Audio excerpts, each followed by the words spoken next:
Let's jump to some people we were talking about last week on our Grammys pod, our Grammy nomination prediction pod, which is BTS. We were talking about how they might get some shine, some love, some recognition. The time you're hearing this, you would likely already know if BTS gets nominated for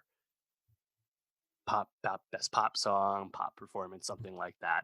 Um, TBD. They're probably up against it in terms of getting that, but I would not be surprised because they have a ton of momentum, as And, anyone with a pulse would know by this point. and we've talked about BTS a couple of times on the pod. Map of the Soul, earlier, was it this year when they Yes, dropped Map of the the Soul 7 back in February, right before quarantine, actually. crazy?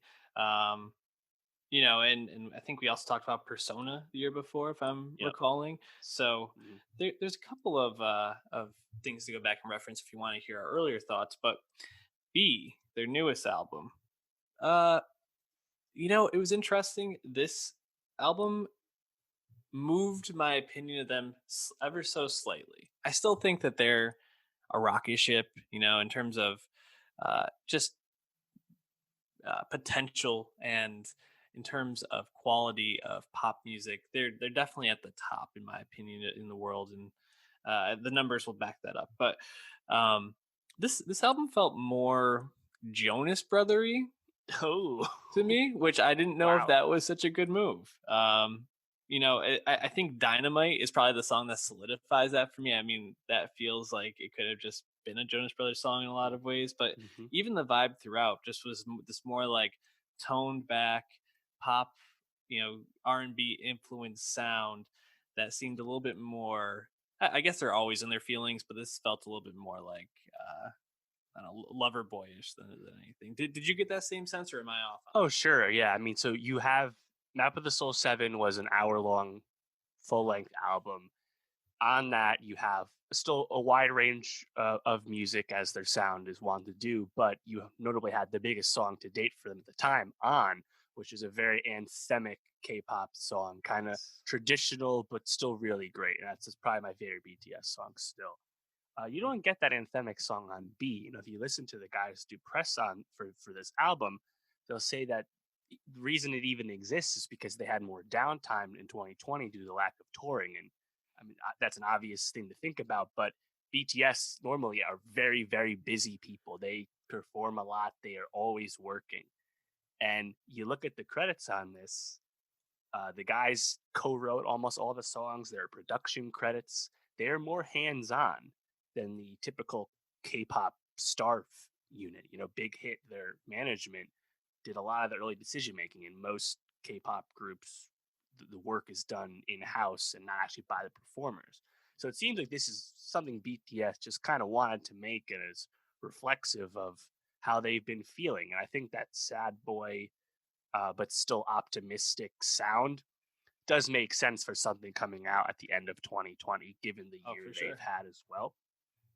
And then at the end, of course, you have something that's kind of pure fun, pure pop, uh, and also a clear play at American audiences in Mhm. Dynamite, notably their first song, all in English, which also, of course, debuted at number one. It was a huge success for them. It changed how BTS performs in America as a result.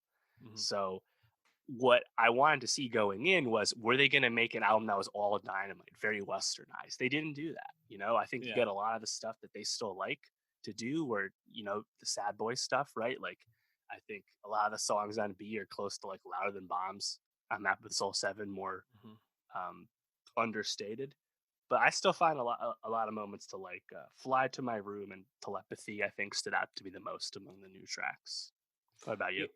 Ye Yeah, I think I really like the first one, "Life Goes On," is probably my second favorite song to Dynamite.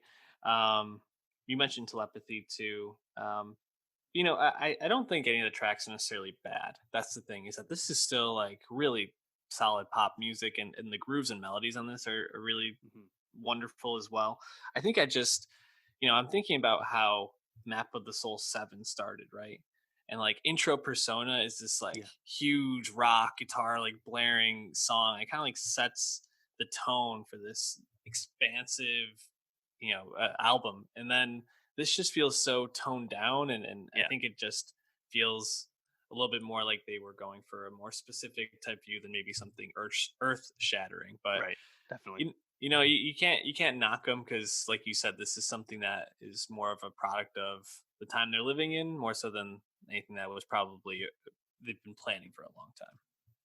Yeah, yeah, absolutely. And I think Flat in My Room for me had a lot of those BTS trademarks to me. I think that chorus has a really nice rhythm to it. You have Jimin and Tae-hyung like harmonizing really nice on that. And then later you get a really good rap verse from Suga as well, like the union of vocal pop and hip hop that we associate with K-pop, kind of textbook stuff right there on Flat in My Room. And then Telepathy, that production stood out to me. That's disco pop. You know, disco pop obviously very in vogue these days with Dua Lipa and friends. And that's what I thought of when I heard that one. I like that a lot. RM, I think I had a notable rap verse on that. But yeah, I agree. I think Map of the Soul Seven's more of the sound I usually like from them because that's just kind of the K-pop I like more. But Mhm.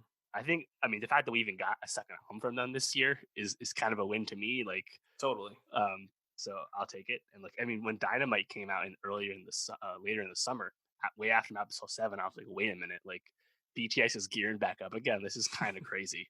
Like they just don't stop. Um, They're a and you know, machine, man, for sure. yeah. Well, and since we last talked about them, there was a really notable development, which was that Big Hit Entertainment uh, had an IPO, like the most anticipated public offering in South Korea in several years. And the management company that runs BTS and makes, I think, like 80% of their money from BTS, it's really just BTS, the company, was valued at $4 billion.